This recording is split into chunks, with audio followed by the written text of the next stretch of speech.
எல்லாருக்கும் வணக்கம். இலங்கையினுடைய அஞ்சல் திணைக்களத்துக்கு கீழே சேவையாற்றி கொண்டிருக்கின்ற ஊழியர்கள் என்ற அடிப்படையில் இந்த அஞ்சல் திணைக்களம் ஏன் அஞ்சல் கட்டிடங்கள் அஞ்சல் பெட்டிகளின் சிவப்பு நிறத்தில் இருக்குன்னு சொல்லி சில பேருக்கு ஒரு கேள்வி இருக்குது. ஸோ அந்த கேள்விக்கான பதிலை இந்த காணொலி ஊடாக வழங்கலாம் அப்படின்னு சொல்லியிருக்கிறேன். இலங்கையிலையும் இந்தியாவிலையும் பிரிட்டிஷ் ஆட்சி காலத்தில், பிரித்தானியருடைய ஆட்சி காலத்தில் அஞ்சல் சேவை அறிமுகம் செய்து வைக்கப்பட்டது. அவர்கள்தான் இந்த அஞ்சலகங்களும் அஞ்சல் பெட்டிகளும் சிவப்பு நிறத்தில் இருக்க வேண்டும் என்று சொல்லி அதை நடைமுறைப்படுத்தினார்கள். காரணம், இப்போ ஒரு தூர இடத்திலிருந்து பார்த்தாலும் சிவப்பு நிறம் கண்களுக்கு உடனே புலப்படக்கூடிய ஒரு நிறமாக இருக்கிறதுனால அவர்கள் சிவப்பு நிறத்திலே அஞ்சலகங்களும் அஞ்சல் பெட்டிகளும் இருக்க வேண்டும் என்று சொல்லி அந்த நிறத்திலே அவற்றை வைத்தார்கள்.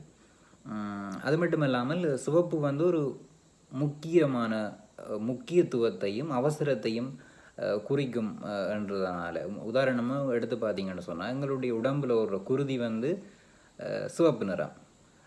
எங்கள் உடம்பில் ஒரு முக்கியமான ஒரு பொருள், எங்கள் உடம்புக்கு தேவையான ஒரு முக்கியமான பொருள் குருதி. குருதி இல்லாமல் எங்களால் உயிர் வாழ முடியாது. ஆகவே உங்கள் உடம்புக்கு எவ்வளவு குருதி முக்கியமோ அதே போல் தபால் சேவையும் முக்கியம் என்றதை அவர்கள் நிர்ணயித்து தான். குருதியோட உடம்புக்கு அவ்வளவு முக்கியமோ அதே போல் இந்த தபால் சேவையும் முக்கியமானது. ஏனென்றால் ஒரு செய்தியை அடுத்த இடத்திற்கு கடத்துவதற்கு இந்த தபால் சேவை அந்த காலத்திலே அவ்வளவு முக்கியமான ஒன்றாக காணப்பட்டது. ஸோ அதனாலே தான் அவர்கள் சிவப்பு நிறம் முக்கியத்துவத்தை மையப்படுத்தி, சிவப்பு முக்கியமானது என்றதை மையப்படுத்தி தான் அவர்கள் அஞ்சலகங்களும் அஞ்சல் பெட்டிகளும் சிவப்பு நிறத்திலே தான் இருக்க வேண்டும் என்று சொல்லி அதை நடைமுறைப்படுத்தினார்கள். அது மட்டுமல்லாமல் இப்போ சிவப்பு நிறம், இப்போ ஒரு கிராமங்கள் நகர்ப்புறங்களிலே ஒரு மறைவான பிரதேசத்தில் கூட இந்த அஞ்சலகங்கள் இருந்தாலும் அவை சிவப்பு நிறத்தில் இருக்கும்போது மக்கள் இலகுவாக புரிந்து கொள்வார்களா, இந்த இடத்திலே அஞ்சலகம் இருக்கிறது, இந்த இடத்திலே அஞ்சல் பெட்டி இருக்கிறது என்பதை இலகுவாக புரிந்து கொள்வார்கள் என்பதற்காகத்தான் அவர்கள் சிவப்பு நிறத்திலே இந்த அஞ்சலகங்களும் அஞ்சல் பெட்டிகளும் இருக்க வேண்டும் என்று சொல்லி அதை நடைமுறை செய்தார்கள். அது மட்டுமல்லாமல்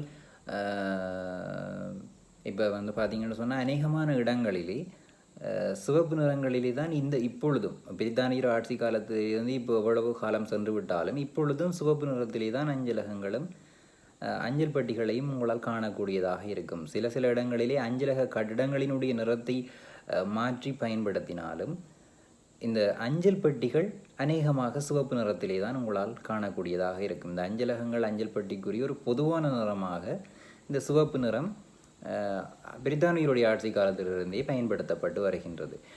இப்போ இந்த சிவப்பு நிறத்திலே இந்த அஞ்சல் பெட்டிகளும் அஞ்சலகங்களும் இருப்பதற்கான காரணம் இதுதான். இந்த தூர ஒரு இடத்திலிருந்து பார்த்தால் இலகுவாக புரிந்து கொள்ளக்கூடியதாக இருக்கும். அதே போல் இந்த சிவப்பு முக்கியத்துவமான பொருளாக, முக்கியத்துவமான ஒரு நிறமாக இருக்கிறதான, நான் ஏற்கனவே கூறின போல் எங்களோட உடம்புக்கு குருதி, சிவப்பு நிறத்தில் உள்ள குருதி எவ்வளவு முக்கியமோ அதே போல் தபால் சேவையும் ஒரு முக்கியமானதாக அவர்கள் கருதினார்கள்.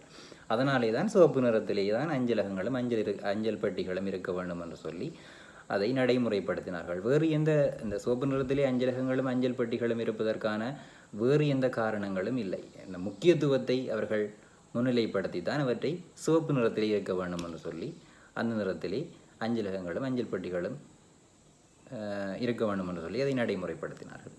நன்றி.